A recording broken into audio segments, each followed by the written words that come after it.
আজকে আপনাদের সাথে শেয়ার করতেছি আমি কোথায় যাচ্ছি। এই তো আমি বাড়ি থেকে বেরিয়ে পড়েছি। এরপর কিছু দূর হেঁটে ছোট ছেলে মেয়েদের সাথে একটু দুষ্টামি করলাম। এরপর গাড়িতে উঠলাম। এই তো দেখতে দেখতে নাঙ্গলকোট পৌঁছে গেলাম। আমার জন্য আমার বেস্টিরা অপেক্ষা করছে। এই তো তাদেরকে পেয়ে গেল।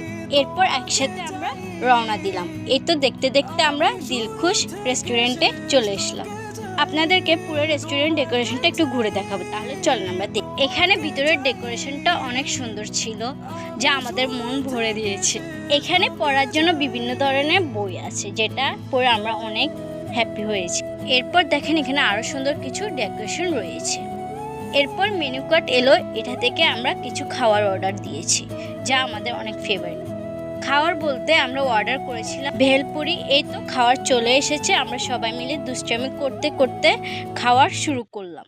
খাওয়ারটা অনেক সুস্বাদু ছিল, যা আমাদের মন ভরে দিয়েছে। খাওয়ার শেষে বাড়ির উদ্দেশ্যে রওনা দিলাম।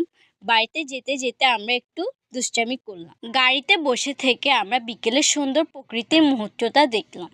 খুবই সুন্দর ছিল ওই মুহূর্তটা। সবাই মিলে একটু একটু গাড়ির ভিতরে আমরা গান গেয়েছিলাম। এই তো আমরা দেখতে দেখতে চলে এসে আমরা সবাই চিপস খেতে খেতে বাড়ির উদ্দেশ্যে রওনা দিলাম।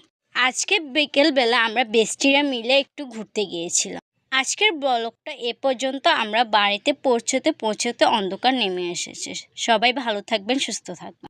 আল্লাহ হাফেজ।